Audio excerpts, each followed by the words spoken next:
Welcome to the PA Books podcast. PA Books is a production of PCN, the Pennsylvania Cable Network. This program features interviews with authors of books on Pennsylvania people, history, sports, business, nature, and politics.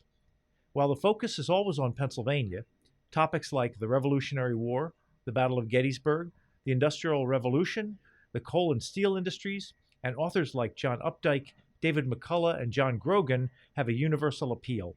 We hope you enjoy this podcast.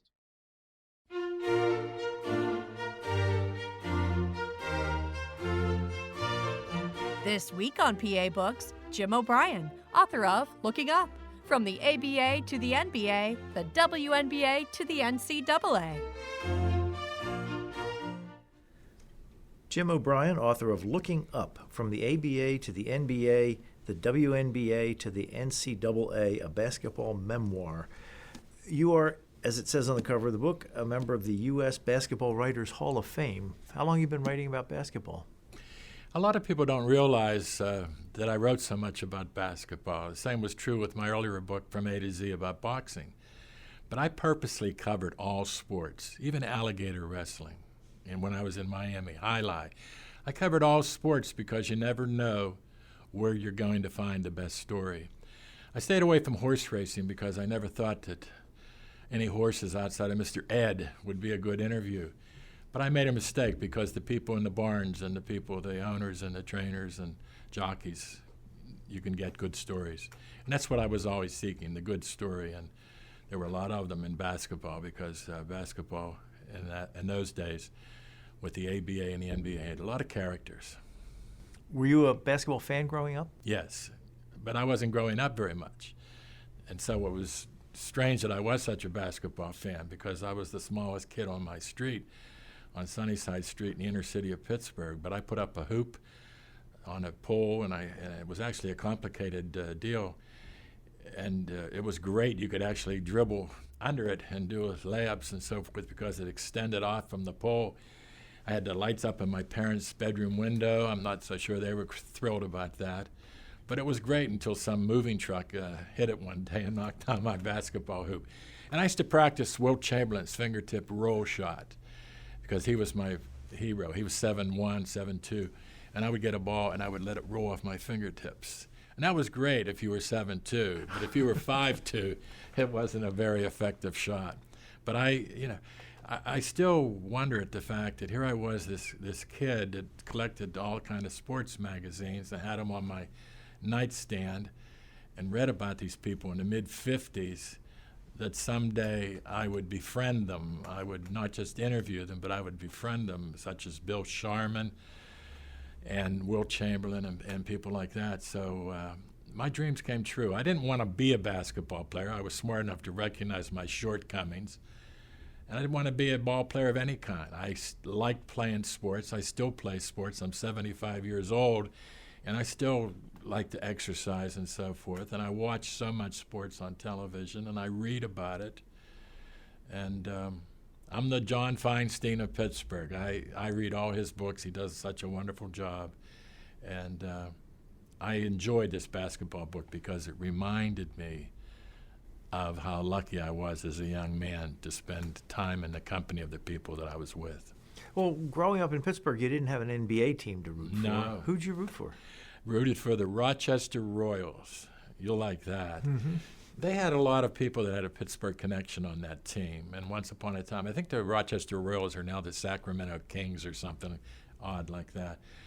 But they had Cy Green, who played at Duquesne University. They had Dick Ricketts, who played at Duquesne University. And those two players, by the way, even today are the only players from one school to be the number one pick in the NBA draft in consecutive years, Dick Ricketts and then Cy Green. They had Jack Twyman from Pittsburgh, who had played at the University of Cincinnati, was one of the leading scorers in the NBA, and he had gone to high school in Pittsburgh and was a local native. They had Dave Piontek, who was from Pittsburgh. And they had Maurice Stokes. Maurice Stokes had went to a public school in Pittsburgh, Westinghouse High School, and he went to St. Francis of Loretto. He should have gone to Duquesne. He should have gone to Pitt. But one of the points that I make in my book, Looking Up, is that in those days, in the mid-'50s, late '50s, schools had quotas for black players. They would only recruit so many in a particular year. There were maybe 3 at the most. They couldn't play more than 3 at a time on the floor. And one of the Catholic schools, Catholic colleges were the first to embrace black players. And thus they were the best basketball teams of their day. Thus you have San Francisco with Bill Russell and Casey Jones winning 2 national championships under Phil Wolpert.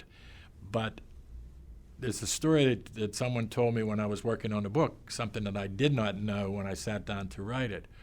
But Niagara University, their coach had a weekend where he had Calvin Murphy, he had Bob Lanier, and he had Jim McDaniels, a 7-footer from Kentucky. They were all there the same weekend, and they all wanted to come to Niagara University. The coach was doing flip-flops. He was so happy. He went to the school president. Niagara is a Catholic university. He's telling him about these 3 outstanding recruits that are all coming to Niagara. And the president looked at him and said, "No, pick one. Pick one." And when I heard that, I thought of the movie and the book, Sophie's Choice, which was much more demanding when you have to decide whether you're going to give up your little boy or your little girl. And I'm sure the coach felt that way because they all turned out to be All-America players, and they could have been on the same team. Well, you also write about Chuck Cooper. He was a trailblazer in the NBA and in business circles in Pittsburgh. And you say when the Celtics chose Cooper as the 14th player in the 1950 draft, one of the NBA owners said to the Celtics owner, Walter Brown, "You know he's colored, don't you? Do you really want to draft him?" How late in time was that mentality in the NBA? Late 50s. The NBA was still a new league. And breaking the color line wasn't as big as it was in 1947 when it happened in baseball. But because the NBA was not an established professional league, there was still a lot of barnstorming. There were still franchises such as Rochester, New York, and Fort Wayne, Indiana, and they were still finding their way. So that could happen. But Chuck Cooper, who went to Duquesne University, just like Cy Green and Dick Ricketts, and that's when Duquesne was one of the powers in college basketball. But and they could have had Maurice Stokes playing with the Ricketts. They could have had Jack Twyman there at that time. They were all recruited by Duquesne, but for one reason or another, they didn't go there. Pitt could have had Maurice Stokes, but he was black, and one of his teammates in high school was Ed Fleming. Wonderful guy. He ended up going to Niagara University. And I think that's one of the interesting aspects of looking up is to deal with that subject of what was going on in basketball. There's a story in there that I call The Real Dr. J, and that's Fletcher Johnson, who also went to Duquesne University, but he was the 6th man, and he was the 6th man merely because he was black. His father had worked in a printing plant in Paterson, New Jersey. He was a bright guy, and he was channeled into cupcake courses at Duquesne just to make sure he'd be eligible, so they did what they would do with athletes and give them easier classes. Well, they were dealing with the wrong guy because Fletcher Johnson was a bright individual. But he couldn't start. He was known as the best 6th man in college basketball at the time. And I met him up at Cutcher's Country Club in the Catskill Mountains, which is the first place that I met Wilt Chamberlain, and it was a visitor to my hotel room, a surprise visitor, and made my day. But Fletcher Johnson, get this, when he graduated from Duquesne, he was in ROTC, R-O-T-C. So he went to the military as an officer, and then he ended up in Europe. He went to pharmacy school in Cologne, where he took the classes in French, I believe, and then he took those in Spanish. Then he went to medical school in France and took those classes in French. Can you imagine? So he had to be a bright guy. And then he ended up as a heart surgeon in New York City. And you would think somebody with huge hands as he had, because he could play for the Harlem Globetrotters at that time, you'd think it would be invasive to have him do heart surgery. Well, he had these long fingers, and he could do stitches without putting, his fist into your chest, so to speak. So he was in demand. But I knew Dr. J, Julius Erving. But to me, the real Dr. J is Fletcher Johnson. Maurice Stokes' career was cut short, wasn't it? What He happened? played for the Rochester Royals, who became the Cincinnati Royals. And he was playing late in the season, and he took a bad fall in a game and struck his head. And he didn't play the last couple games. He passed out. And he ended up with a stroke. He ended up in a hospital in Cincinnati. He was disabled. And Jack Twyman from Pittsburgh, who wasn't really a buddy of his or wasn't a friend. In fact, working on the book, I found out that Stokes actually wasn't fond of Twyman because he thought Twyman was a gunner.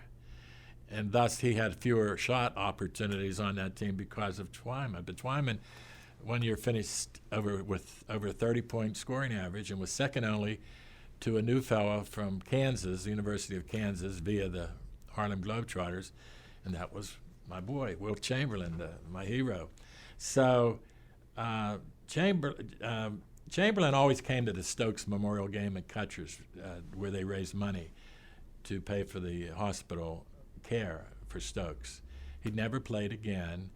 He was in a wheelchair, and they would have this annual All-Star game at Cutcher's Country Club in the Catskill Mountains, which was known as the Borscht Belt. It was a very popular getaway for the Jewish community of New York City, and they had this basketball game every summer to raise funds, and Chamberlain never missed a game. And a friend of mine, Jim Bucata, who later became the public relations director of the ABA, he knew I loved Chamberlain. And unbeknownst to me, one day at this place where Chamberlain had once been a bellboy when he was in high school, because they solicited basketball talent to come there. The owner loved basketball and so forth. So I'm in my room going through some notes, and there's a knock at the door, and I open the door, and there's Wilt Chamberlain standing in the doorway, and he had a duck to come in, and he said, "I understand you're a fan of mine." And I'll tell you, that was pretty good.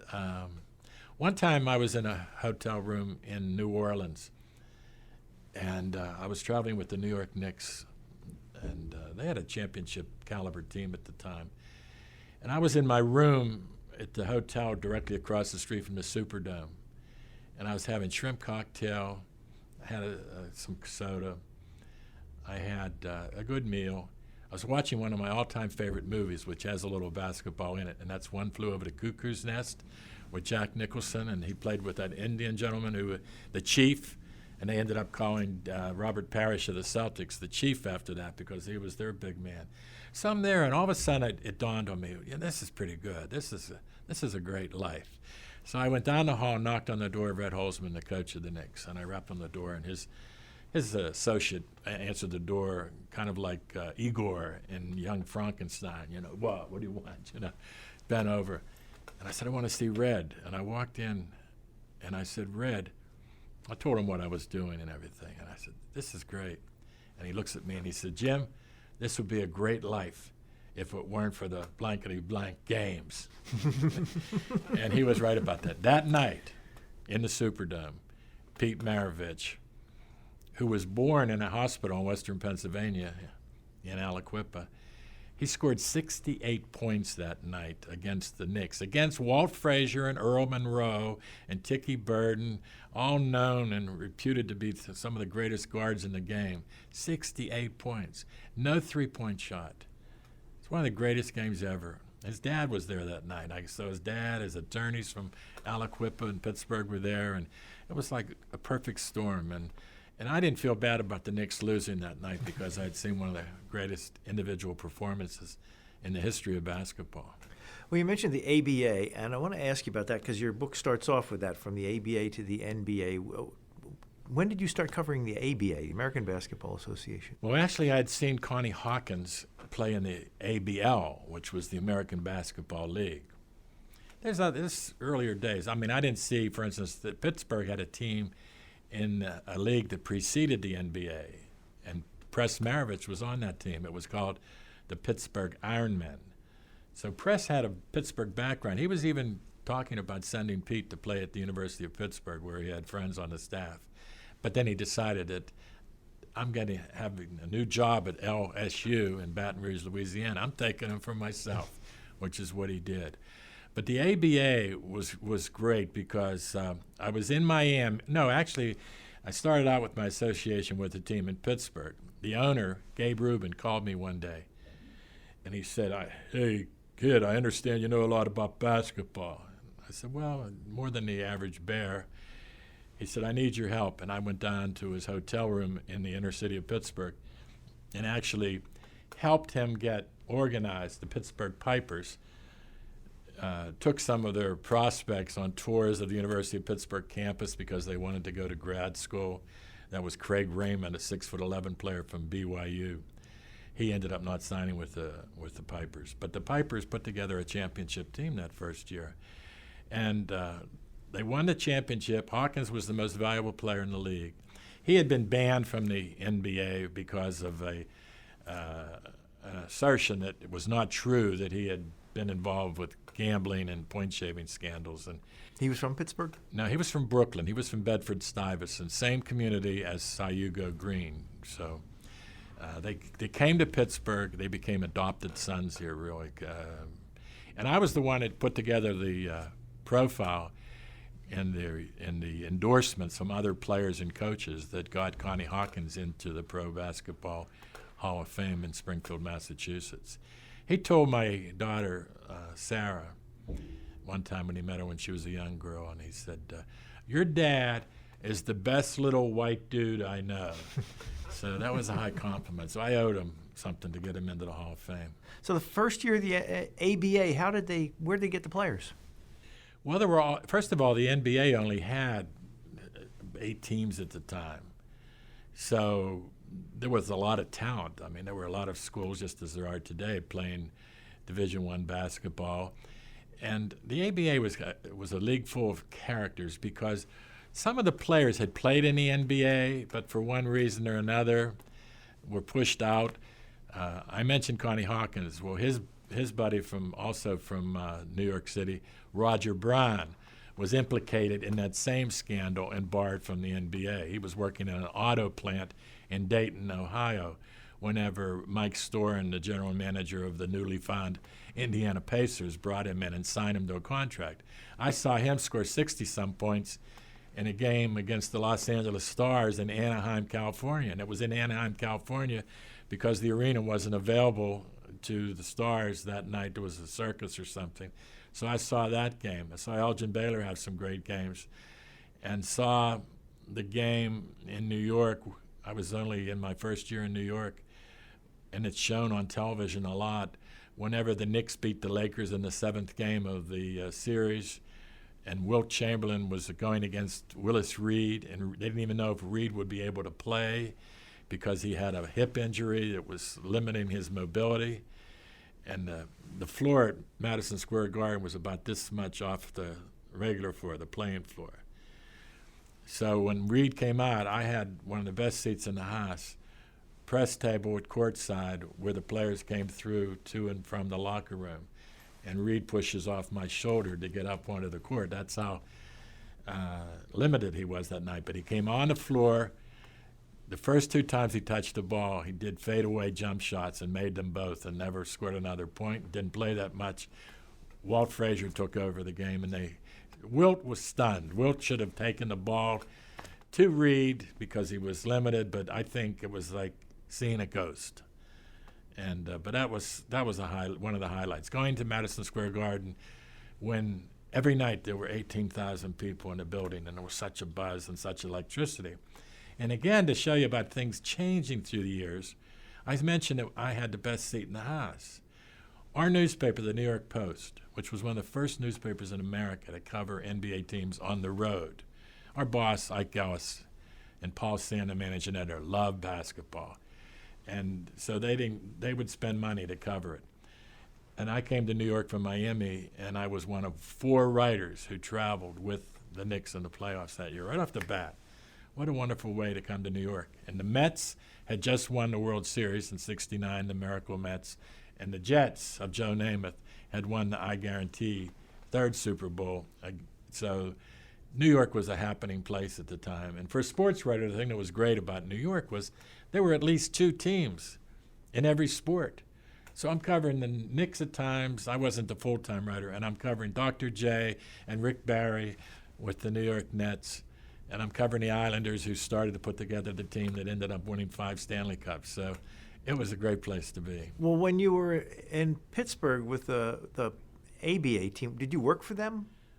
Well, it was sort of a freelance deal for a while. I helped them get organized, and then I took the job in Miami covering the Miami Dolphins. Was the ABA well-funded when they got started? No. In fact, some of the players today, they figured this out and they've told me about it, but there was a player with the Indiana Pacers 2 years ago, and they figured out that he made more money in 23 games than the whole staff of the Indiana Pacers, the trainer, the equipment man, and the players and the front office and everything else made back in 1967, 68. You see the NBA games today, and no matter where you see it, the stands are full of people. And those seats where I used to sit at courtside with the best seat in the house, writers don't get to sit there anymore. Those seats are sold for about $1,000 a game to the likes of Jack Nicholson and Spike Lee and Dustin Hoffman used to go to the games, and Woody Allen used to go to the games. What kind of crowds did the ABA teams draw? Oh, they'd have about 3,000, 4,000. But the Pittsburgh Pipers, who had hardly anybody all year long, the final game, the 7th game against the New Orleans Buccaneers, with Larry Brown, who went on to a great coaching career. He was 5'9", the smallest player in the ABA. Doug Moe was on that team, Red Robbins, Gerald Go-Go Govan. They had a great collection of players. They played against the Pipers, and they lost that 7th game. And the place at the Civic Arena, which seated about 9,500 then, was filled. And then the next year they moved. Why'd they move? Don't ask me. It's one question I can't answer.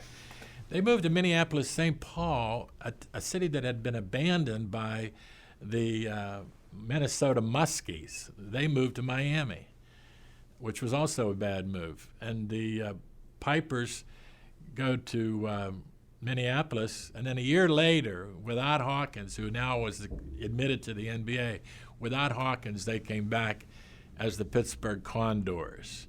I was just at the aviary in Pittsburgh recently, and they have a couple condors there. Ugliest birds you've ever seen. And, of course, in many places, they're extinct, and so are the Pittsburgh Condors. The ABA had a couple of innovations, which you talk about, a red, white, and blue ball, and the three-point play, and the slam dunk contest.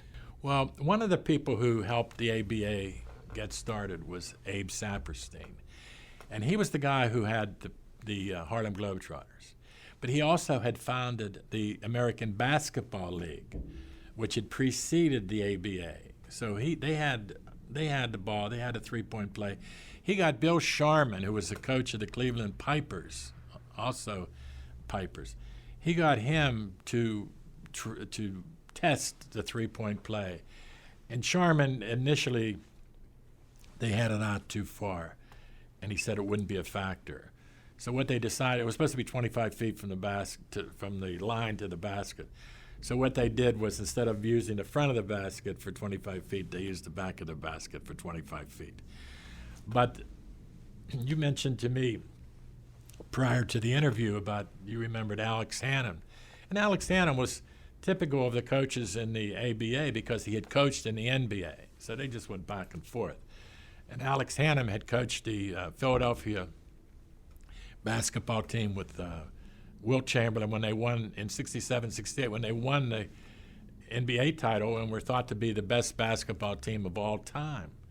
So now he comes to the ABA, and he's coaching the, I believe it was the Oakland Oaks at the time, and he said that the ABA basketball, that red, white, and blue ball, belonged on the nose of a seal. So he's famous for that. George Mikan was the commissioner. And George Mikan had been one of the great giant players and one of the early big men who could play in the NBA. And he was the commissioner. He actually was running a travel agency at the same time in Minneapolis. He was famous for going to the inauguration of the Oakland Oaks franchise and said, "It's great to be in Oklahoma tonight." So he was, for a guy who's a travel agent, you'd think he would know the difference between Oakland, California, and the state of Oklahoma. But the ABA was full of stories like that, full of fun. What became of the ABA? Well, the ABA got so good and started recruiting and signing so many good players that they forced what they refused to call a merger. It was sort of an absorption of 4 of its best teams. And that one team it did not get, which was one of the best teams in the ABA, was the Kentucky Colonels, who played in Louisville. And Dan Issel, even today, is trying to get a franchise.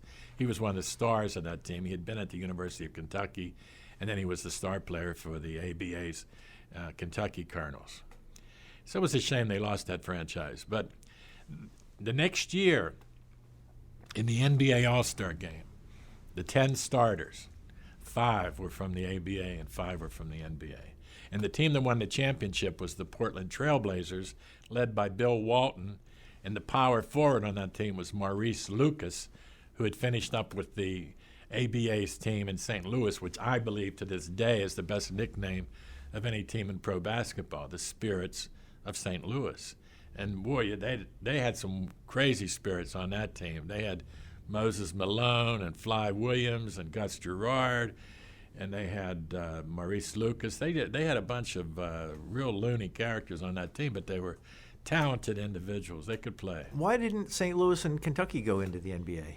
Well, Kentucky was owned by John Y. Bryan, who owned KFC, and he did strange things. I mean, he divorced Ellie Bryan, who was a wonderful woman, good-looking woman, in favor of Phyllis George. That was one of his first bad moves. And then he took $3.2 million from the NBA teams for his franchise. And he ended up later owning teams in Buffalo and Boston. But he had a great team and a great following.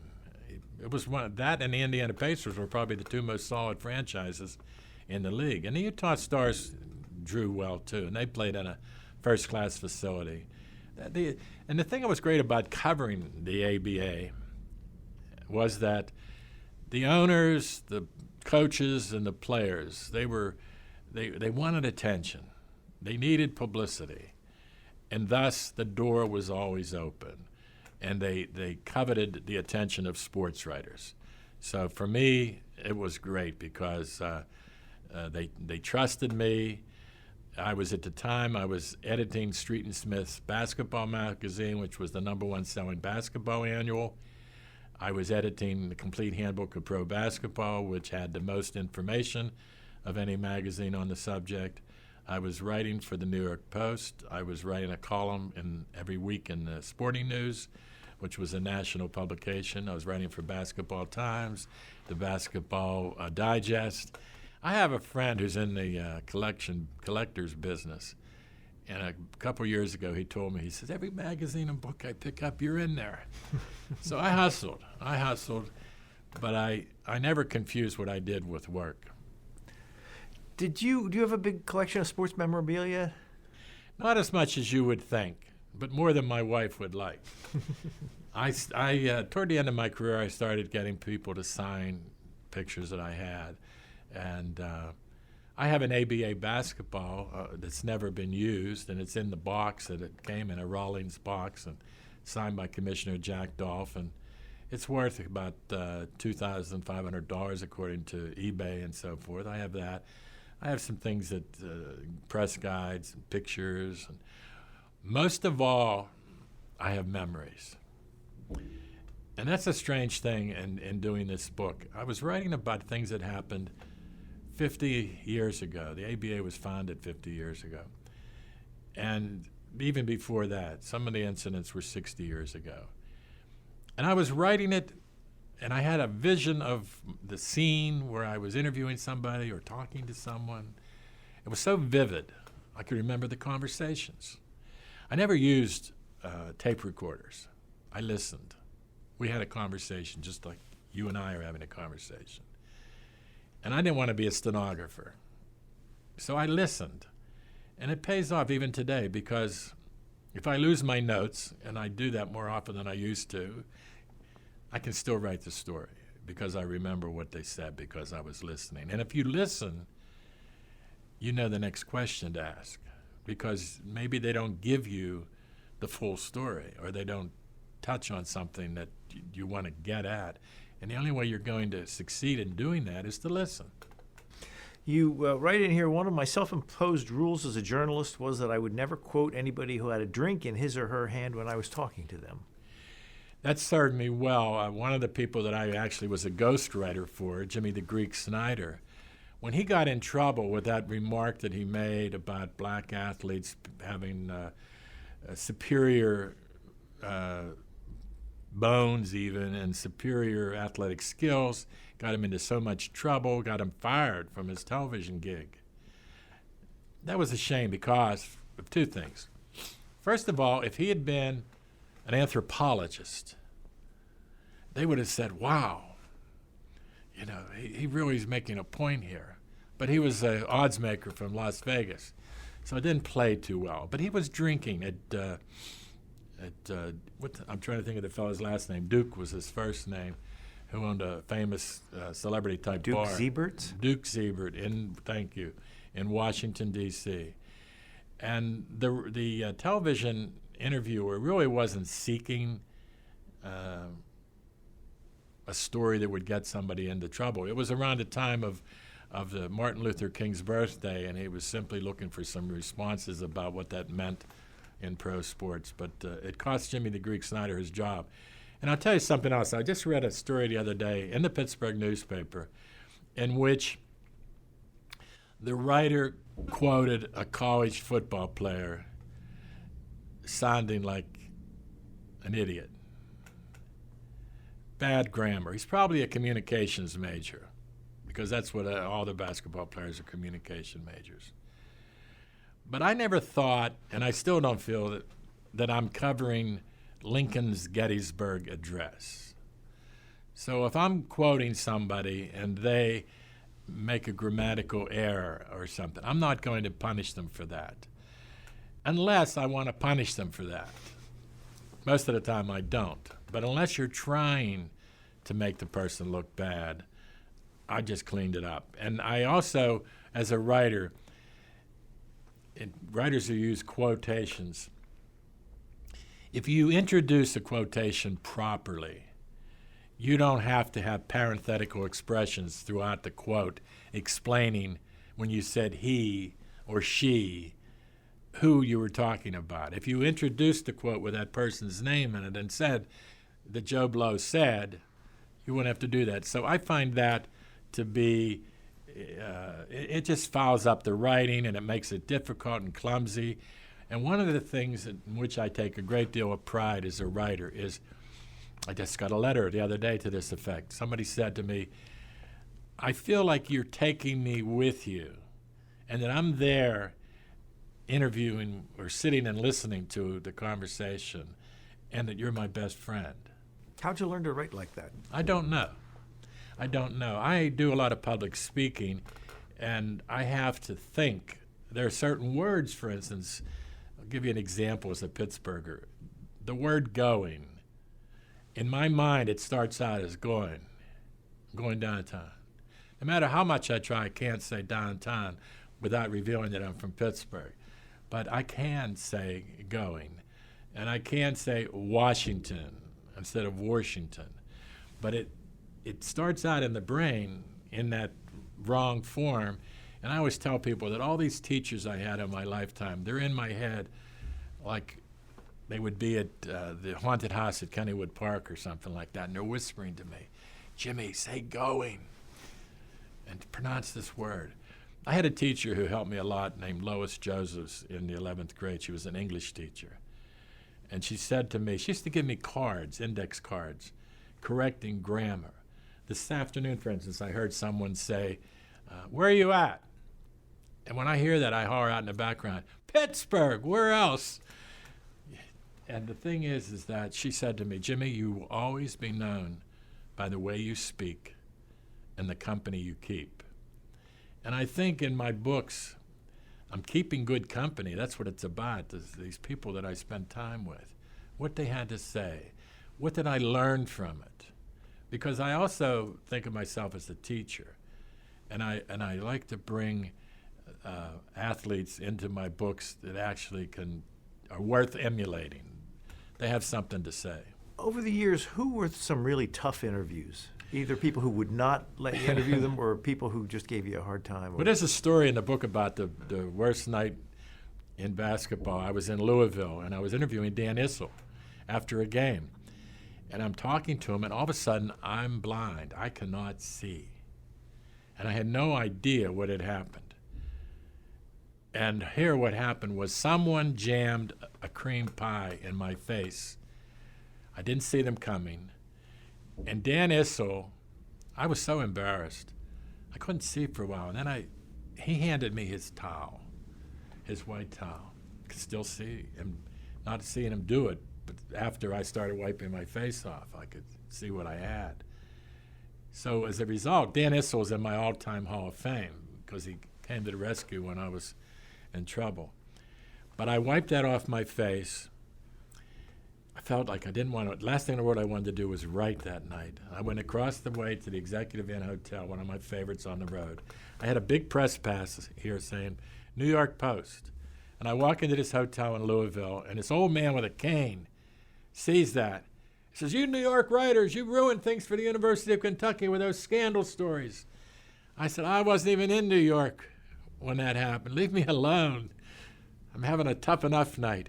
And I went to my room, and I remembered something that Dick Young, the great baseball writer of the New York Daily News, had told me once. He said, "The readers don't care about your problems. You got a story to write, so you got to do it." So who were the people who wouldn't talk to you? Or I wanted just to interview gave you one-word answers? I wanted to interview Cordell Stewart once, the quarterback of the Pittsburgh Steelers. And I wasn't covering the team at the time. I was writing books. And I went up to him and I said, "Cordell, I'm Jim O'Brien. I write books about the Steelers. I'd like to talk to you." He said, "Don't you know the rules?" I'm dumbfounded. I say, "The rules? What do you mean the rules?" I'm looking for my cards or something like that. And he says, "I only do interviews on Wednesday." I said, "Oh," I reached in, I get a pen, and I said, "That's a good quote." Unlike those ads on television, which are so terrible about the bad quotes. I said, "That's a good quote. I never do interviews on Wednesday." Cordell Stewart. I said, "Cordell, no one on the Steelers has ever given me that quote. Joe Green never gave me that quote. Terry Bradshaw never gave me that quote. Franco Harris never gave me that quote. Julius Erving never gave me that quote. Muhammad Ali never gave me that quote." And with that, the equipment manager, Tony Parisi, seized me, and in sort of a mock acting deal, he grabbed me away from Cordell Stewart. And he said, "For God's sake, Jim, leave him alone. Besides, he doesn't know who you're talking about." So that was my another fellow that wouldn't do an interview, but he wasn't doing interviews with anybody, was, he was a baseball player, Alex Johnson. And his brother was Ron Johnson, who played football for the New York Giants, and he was wonderful. He couldn't have been nicer, but his brother was such a jerk. Because if you're nice to writers, they'll be nice to you. It's that simple. As a writer, you're reluctant to ruin a working relationship.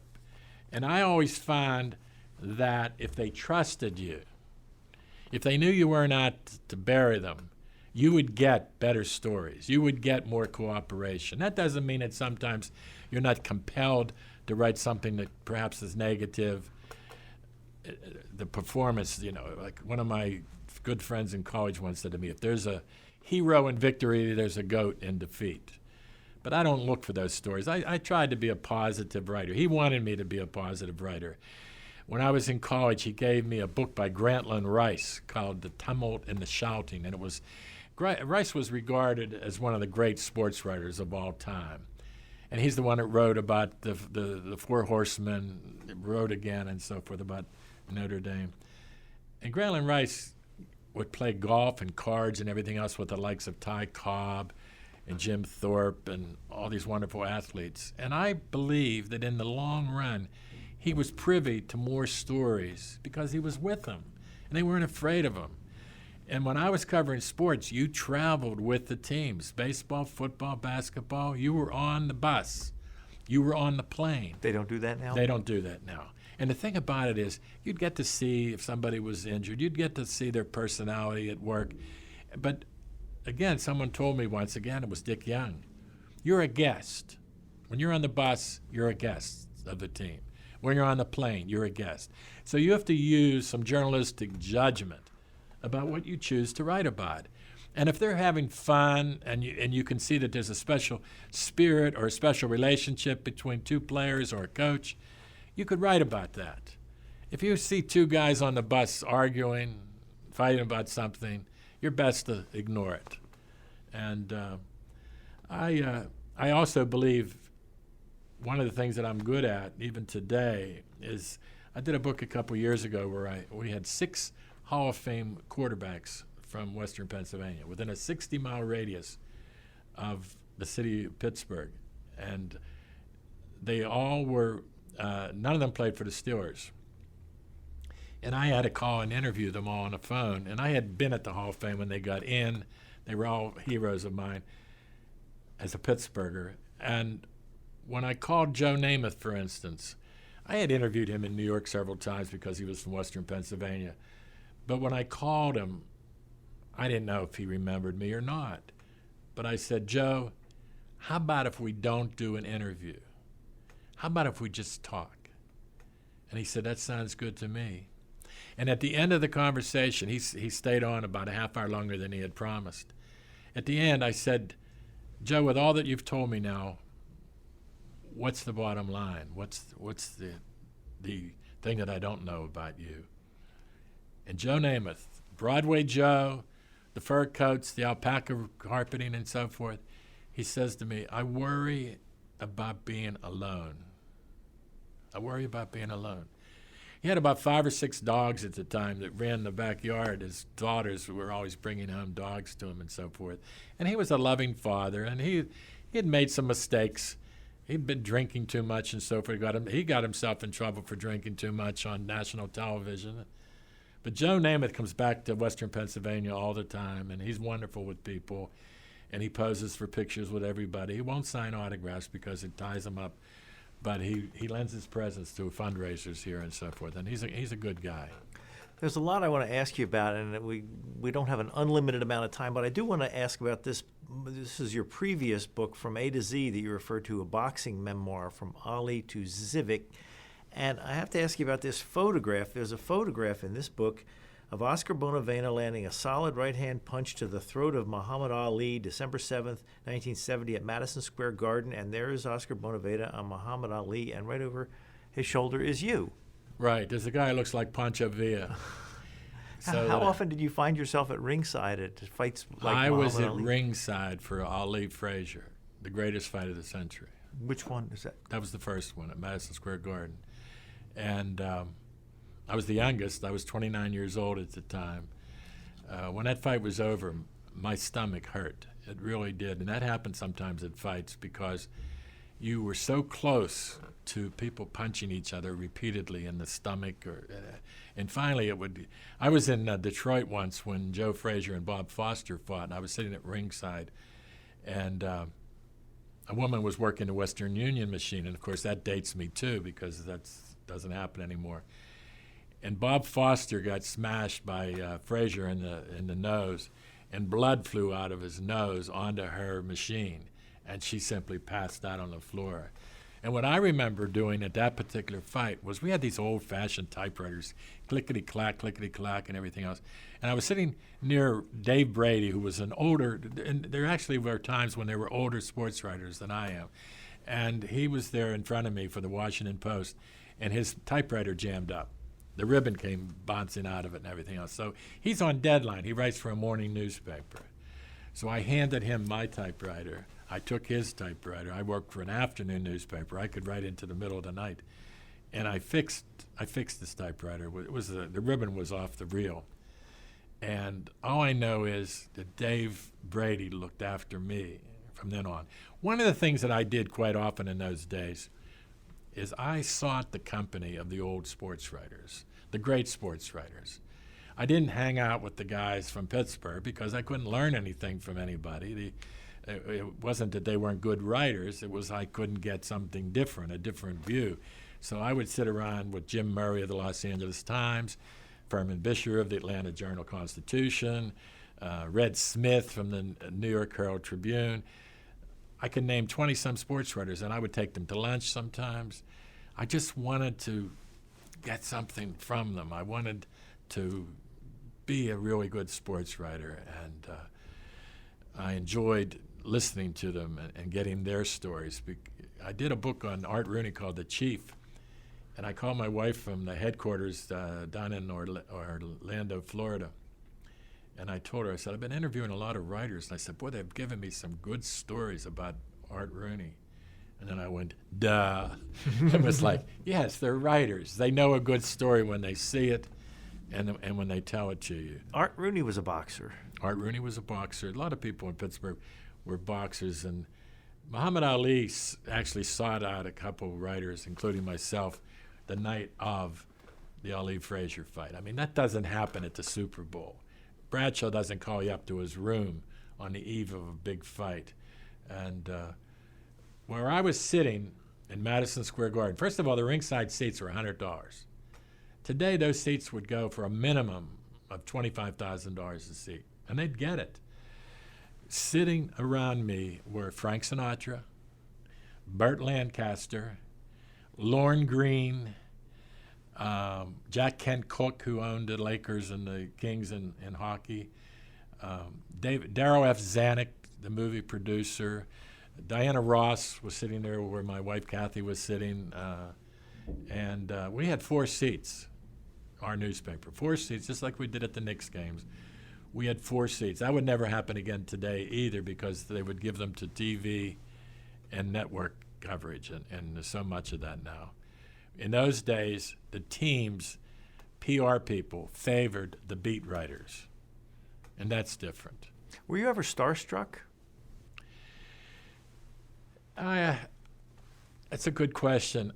When I was covering the Knicks, for instance, I met Robert Redford, I met Dustin Hoffman. When I would go into a hotel and I would see someone, and I did this, such as Dan Rather or Red Skelton or Jackie Gleason or Woody Allen, I would go up to them and introduce myself and tell them that I was an admirer of their work. I didn't say I was a fan. I didn't ask for autographs, but I wanted to meet them. Did you tell him you were a sports writer? Yes. In fact, Dan Rather said, I've read you in the Post, because he was in New York City. And let's put it this way. I probably was starstruck when I saw Wilt Chamberlain, because he'd been this boyhood hero of mine, and he was 7'2", and he had a wonderful he had a wonderful radio-rich voice. And he was a kid who in high school had stuttered when he was at Overbrook High in Philadelphia. And now he wore blouses. I remember that. He had a white blouse like Earl Flynn in a swashbuckling movie or something like that. And he told stories. And I was always mesmerized by people who told stories. I was always eager to listen. And I'm 75, as I told you earlier, and every day I still get up hoping to find a story. And I just recently had Rocky Bleier to a luncheon group of mine, and I didn't take notes during the luncheon because I was too busy emceeing it, just as you are now. And I got home that night, and all during the night when I was supposed to be sleeping, I was thinking about what he said, what he did, how it went. And I got up the next morning in my skivvies and went downstairs and didn't bother to get washed yet or brush my teeth or anything else, take my pills. I went right to the typewriter. And Myron Cope, who was a big shot here in Pittsburgh, covering the Steelers and so forth, and somebody that said to me when I was 14, I said, Mr. Cope, what do I have to do to become a writer? And he said, Kid, you gotta sit down and start writing. It's the best advice I ever got. And the thing is that Myron always took great pride in being a journalist, in writing well, in getting his grammar correct. And I like to do that as well. And like I said, starstruck, I'm sure that in some respect, but I didn't bow or genuflect to athletes, but I respected their skills and what they did. With the time we have left, and we only have a couple of minutes left, I just want to throw out a couple names who are people in your book and get you to talk about them. One, right at the beginning of the book, John Brisker of the Pittsburgh Condors of the ABA.